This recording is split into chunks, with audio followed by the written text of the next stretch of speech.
ओम श्री गुरुवे नमः।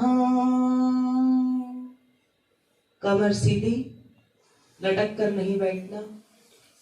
ओम श्री गुरुवे नमः। ओम श्री नीलकंठाय नमो नमः।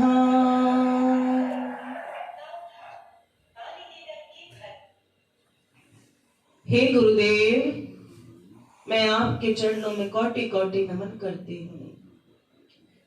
हे कुल देवी माँ, हे कुल देवता, मैं आपके चरणों में कोटि कोटि नमन करती हूँ। हे मेरे इष्ट देव भगवान, मैं आपके चरणों में कोटि कोटि नमन करती हूँ। मैं आपसे प्रार्थना करती हूँ कि आप मेरा नमन अपने श्री चरणों में स्वीकार करें।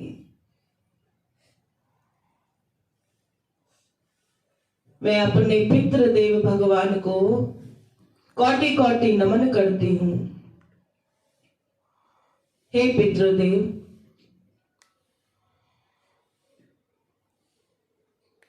आपसे आशीर्वाद चाहते हैं ताकि इस संसार में जीवन यापन कर सके।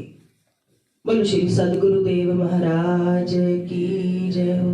जगदिया जोता वाली माता तेरी सदा ही जय हो। जय कराए मेरी ज्वाला महारानी माई जी दा, बोल साचे दरबार की जय हो। ये जितने जयकारे हम लगाते हैं इसलिए लगाते हैं ताकि हम उन्हें निमंत्रण देते हैं। अगर वो सोए हैं तो वो जाग जाए, अगर वो यहाँ नहीं है तो आ जाए। तो हम जिस भी रूप में ईश्वर को याद करते हैं, जिस भावना से हम ईश्वर को याद करते हैं, हम सभी के लिए ईश्वर अलग अलग रूप में हमारे बीच में आ जाते हैं। बोलो श्री गुरुदेव भगवान की जय हो। बहुत सारे बच्चों के मन में एक प्रश्न था कि आज क्यों बुलाया? मैंने नहीं बुलाया।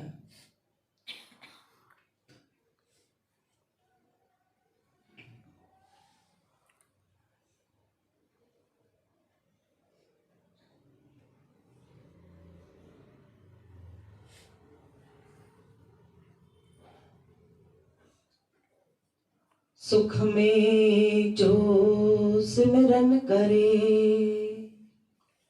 दुख में करे न कोई।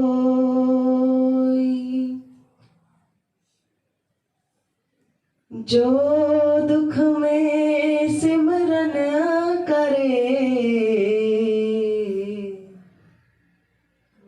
दुख काहे को हो। मैं जानती हूं कि मेरे बच्चे परम ज्ञानी हैं, क्योंकि मेरे मुख खोलने से भी पहले इस अनुवाद को वो कई बार सुन चुके हैं। लेकिन कहते हैं कि जिस रास्ते पर हम चलते हैं ना, जितनी बार हम उस रास्ते पर चलते हैं, हमें हर बार कुछ नया मिलता है। कभी लोग नए मिलते हैं, कभी रास्ता सुनसान मिलता है, और या फिर उसी रास्तों पे कभी कभी बहुत ज्यादा भीड़ हो जाती है। हम लोग ऐसा कहते हैं कि इनको तो हम जानते हैं, इस रास्ते को भी हम जानते हैं। क्या हम सभी रास्तों का एक जैसा अनुभव रोज करते हैं? नहीं करते। इसीलिए मेरी द्वारा की गई बातें थोड़ी अलग हो सकती हैं, किंतु तुम्हारे लिए काम जरूर आएगी। हमें जब सुख की अनुभूति होती है तब हम ईश्वर को याद करते हैं। घर में शादी विवाह होती है तो भी हम ईश्वर को याद करते हैं। अपने जितने निजी देवी देवता हैं, जो हमारे घर के मुख्य हैं, जो हमारे इष्ट हैं, जो हमारे पितृ देवता हैं, हम सबको उस एक पल में निमंत्रण दे देते हैं और हमें ऐसा लगता है कि वो आ भी जाते हैं। यानी हम जब सुख के लिए निमंत्रण देते हैं तब उम्मीद करते हैं वो आ रहे हैं, और दुख में हम उन्हें बुलाने की इच्छा नहीं रखते हैं। मैंने अभी कहा कि सुख में जो सिमरन करे, दुख में करे न कोई।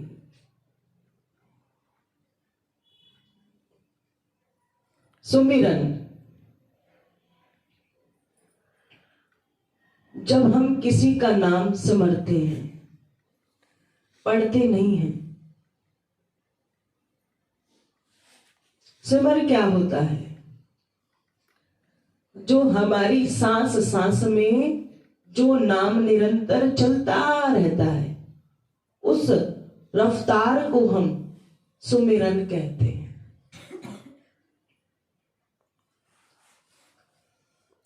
तो ये शुरुआत एक दिन से नहीं होती। इसके लिए उस एक शब्द से जुड़ना पड़ता है। मैंने दोबारा कहा कि सुख में जो सिमरन करे, दुख में करे न कोई। और जो दुख में सिमरन करे, दुख काहे को होए। जीवन में सबसे ज्यादा हमारे पास क्या है? दुख। शादी का कार्ड एक दिन छपता है, शादी एक बार हो जाती है, तो शादी का सुख केवल एक दिन का, और उसको उठाकर सारी जिंदगी चलना है। तो सुख में सिमरन करें कि दुख में करें?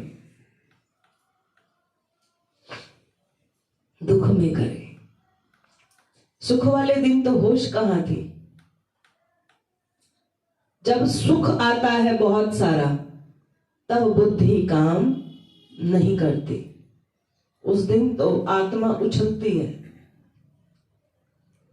फटाफट सारे काम हो जाए, क्योंकि खुशी आ रही है। शरीर में रग रग के अंदर उस दिन खुशी चल रही है। ईश्वर तो होता ही नहीं है। और जिस दिन दुख आ जाता है, उस दिन हम ईश्वर को याद नहीं करते। अब उस दिन सारा शरीर खाली है, मन उदास है, कुछ और करने की इच्छा है ही नहीं। तो ईश्वर की पूजा भी हम उस दिन नहीं करते। सबसे पहले तो मुझे ये बताना है कि जब हम मंत्र को जाप करते हैं, किसी भी मंत्र को जाप करते हैं, तो ये जो मशीन है मंत्र नाम की, जब इसको हम अपने भीतर चलाते हैं तो हमारी शरीर के अंदर एक शक्ति आने लग जाती है, ऊर्जा का स्रोत बनने लग जाता है। धीरे धीरे वो बढ़ता चला जाता है। एक ही दिन में उससे हम कोई बल्ब नहीं जला सकते, लेकिन निरंतर करने से ऊर्जा को 300, 400, 500 तक बढ़ा दिया जाता है, जिससे हमारे शरीर का जो अंधकार है वो खत्म हो जाता है। इसीलिए हम मंत्र का जाप करते हैं। लोग भयभीत हो जाते हैं ये सोच के कि हम किसी गुरु को धारण कर लेंगे तो बंध जाएंगे। डर लगता है अंदर से, पता नहीं क्या होगा, पता नहीं क्यों करें, कहीं कुछ छोड़ना तो नहीं पड़ जाएगा। लेकिन हम ये भूल जाते हैं कि सबके पास सब चीजें अच्छी नहीं होती। जितना अमीर परिवार होता है उसके घर जाते हैं तो विचित्र चीजें देखने को मिलती हैं, और एक साधारण परिवार के व्यक्ति के घर जाते हैं तो सब कुछ साधारण सा देखने को मिलता है। जो तेरे पास है वही मेरे पास है। नया शादी का निमंत्रण आता है, करोड़ोंपति घर से आ रहा है तो हम अच्छे से तैयार होके जाते हैं। जो पहन के जाना है उससे भी अच्छा पहन के जाते हैं, क्योंकि हमें वहां अपनी इज्जत खराब नहीं करनी। ना जाने कैसे कैसे लोग आएंगे, कितने अमीर लोग होंगे, कहीं हम नीचे ना लगे। तो बहुत अच्छा लगने का प्रयास हम करते हैं। तो जब हम इस शादी समारोह में आते हैं तो भी हमारे अंदर अगर ठीक ऐसी ही भावना हो कि मुझे बहुत अच्छे से बनकर जाना है, वस्त्रों से मेरा लेना देना नहीं है। यहां बात सिर्फ हम विचारों की कर रहे हैं, और जितना बड़ा स्थान वो चीज आपके घर में नहीं होगी, ऐसा सोचकर हमें यहां आना है कि ना जाने माँ बीच में से कौन सी बात निकाल दे, पता नहीं कौन सी नई बात हमें सुनने को मिल जाए। तो जब हम कुछ करने बैठते हैं, कोई पाठ करते हैं, कोई पूजा करते हैं, तो कितनी कर सकते हैं, एक ही चीज को कितनी बार कर सकते हैं। तभी हम क्या करते हैं, एक बीज रहस्य को उठा लेते हैं। बीज रहस्य क्या है?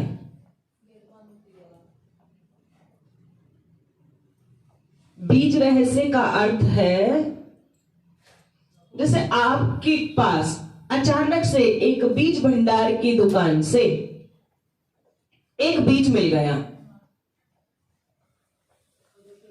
आपको नहीं पता ये बीज नीम का है, पीपल का है या किसी और वृक्ष का है, पर वो आपके पास आ गया। अब विचार है कि इसका करना क्या है। ये कागज में बंद रखने से इसकी कोई वैल्यू नहीं है, तो क्या करना चाहिए, बीज को उठाएंगे और किसी कच्ची मिट्टी में डाल देंगे, पता नहीं कौन सा फल हमें खाने को मिलेगा। अब हम क्या करते हैं, उस बीज को फेंका और छोड़ दिया, फेंक दिया और उसे छोड़ दिया। कई बार उसमें से पौध उठ जाती है और कभी कभी बीज खराब हो जाता है। आपका कार्य प्रयास था कि आपके पास एक बीज है और उस बीज को आपने मिट्टी में डाल दिया, उसमें जल दे दिया। बाकी हम किस पर छोड़ देते हैं, ईश्वर पर। ईश्वर जैसा चाहेंगे वैसा हो जाएगा। भाग्य में फल खाना लिखा है, मेरा बहुत सारा भाग्य अच्छा है, मुझे पंडित जी ने जन्म पत्री में कहा है मैं अमीर बन जाऊंगा, है ना, मेरे पास ज्ञान की कोई कमी नहीं होगी, सब कुछ होगा, लेकिन एक कागज में बंद रखकर नहीं होने वाला। अब बारी आई, मैंने आसन लगा लिया, मेरे पास माला भी है जाप की, मैंने वो उठा ली। अब उस माला से मुझे करना क्या है, हनुमान चालीसा पढ़ी माला से, तो आज तो मैंने सिर्फ अपने बच्चों से 1.5 घंटा मांगा है, तो भी नहीं है। ऐसे में अगर आपको रोज एक माला हनुमान चालीसा करनी पड़ी तो आप घर में ही रह जाओगे। इसीलिए हमारे पास एक बीज है, जब हम उस बीज को मिट्टी में डालते हैं तो वो अपने आप विराट होने लग जाता है। इस बीज को कहते हैं गुरु दीक्षा। कि गुरु दीक्षा वो नहीं है कि मैं कहूं कि बहुत बड़ा पंडाल लगाएंगे और बहुत सारा आपको बहुत मुख से रोज जपवाने का कार्य करेंगे, ऐसा नहीं है।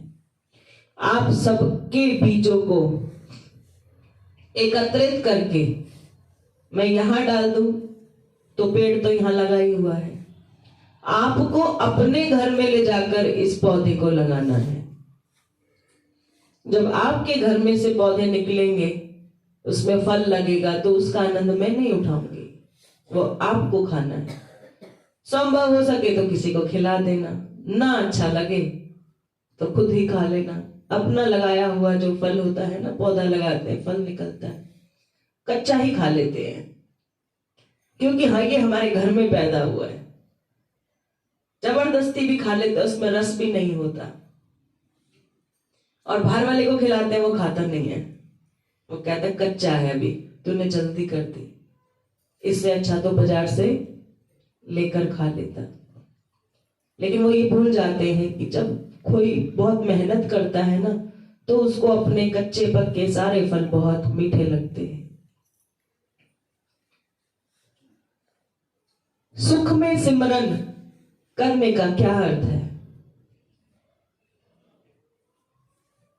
क्योंकि इस श्लोक को मैं अगर 20 बार भी बोल दूंगी तो भी आपने ये सुना ही है।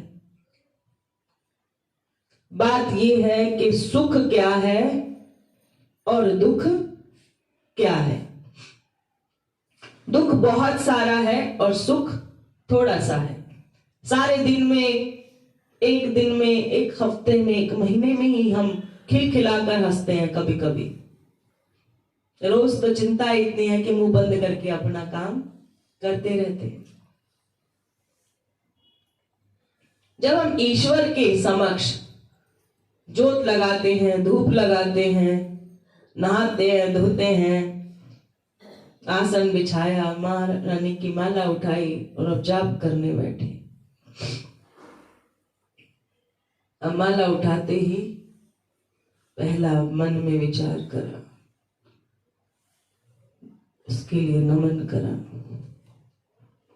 दुकान वाला बच्चा दुकान का काम, मकान वाला बच्चा मकान का काम, गृहस्थी वाला गृहस्थी का काम। जिसकी अवधि पूरी हो गई, ना दुकान है, ना मकान है, ना संतान है, उसे फिर कुछ और। आज मंगलवार है, आज का दिन बड़ा अच्छा है, आज मेरा कल्याण हो जाए। आज सोमवार है, आज भोलेनाथ का वार है, आज भोलेनाथ मेरा कल्याण कर देंगे। आज बुधवार है, फेसबुक पे आया बुधवार, गणपति जी महाराज की जय हो। सुबह सुबह विचार आया, आज गणपति जी मेरा भला करेंगे। बारी आ गई वीरवार की, सब उठे, पीले कपड़े डाल लिए, है ना, आज तो गुरुदेव मेरा कल्याण करेंगे। फिर शुक्रवार आया, किसने कहा कि वैभव लक्ष्मी, किसी ने कहा संतोषी माता, यानी आज तो मां संतोषी कल्याण कर देंगी। शनिवार आ गया, सरसों का तेल उठाया, 2 ही जगह पर भीड़ होती है, काली माता मंदिर, शनि मंदिर, इन दोनों ने कब्जा कर लिया। रविवार, जो अपार दुखी हैं वो संडे को भी काम करते हैं, किसी न किसी मंदिर में बच जाएंगे और बाकी घर में आराम करते हैं। संडे आज क्या करना, आज कुछ नहीं करना, आज खाना है, क्योंकि 6 दिन तो ड्यूटी लगाई ना रखी थी भगवानों की। आज कोई भगवान नहीं चाहिए, आज इतवार है, आज मौज करने का दिन है। आज अपने अच्छे कपड़े पहनेंगे, होटल जाएंगे, कुछ खाएंगे। गया संडे, मंडे फिर उठे और भोलेनाथ की टांग पकड़ ली, आज फिर सोमवार। कितना मजा आ रहा है। ये हफ्ते 1 महीने में 4 बार आते हैं, यानी हम 4 बार अलग अलग भगवान को अलग अलग दिन ड्यूटी लगा देते हैं। बताओ, हम अपने भगवानों को ड्यूटी लगा देते हैं और हमारे भगवान क्या करते हैं? एक रजिस्टर बनाते हैं मेरी तरह, उसमें नाम लिखते हैं। सोमवार वाले बच्चे मंगल को नहीं दिखे, वो तो आज हनुमान जी के पास गए। बुधवार और दूसरे गणपति जी को ध्यान में लगा दिया। वीरवार आया तो गुरुदेव की याद आ गई, गुरु बृहस्पति जी की। बस जब निरंतर हम इस भीड़ में लगे रहते हैं ना, तब हमारे को क्या चाहिए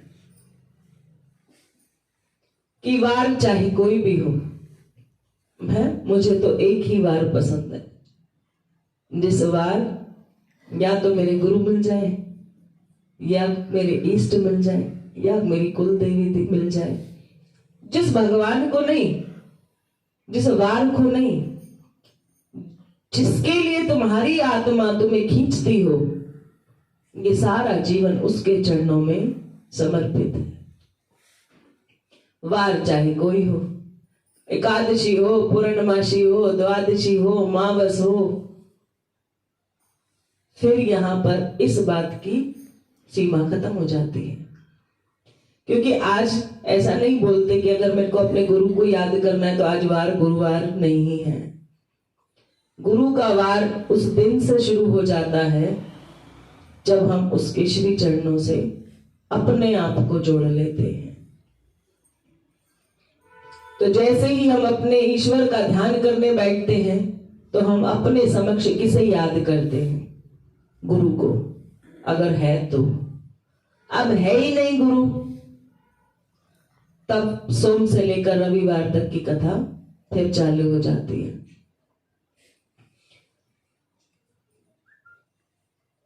अभी मेरी बात वही है कि सुख का सिमरन क्या है।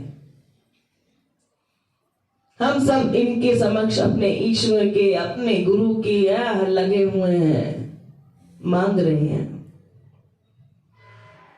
अरे भगवान आज ये दे दो, अभी ये होने वाला है, उससे पहले ये हो जाए, आज मेरी यहां दिक्कत, आज मेरे जीवन की ये दिक्कत, आज वो दिक्कत। भगवान भी आपकी बात को सुन लेते हैं। जैसे ही आप लोग उठते हो, भगवान भी अपने आप को सीधा करते हैं। अगले दिन फिर तुम शुरू हो जाते हैं। अच्छा, अब ये कौन सा सिमरन है? सुख का है या दुख का है?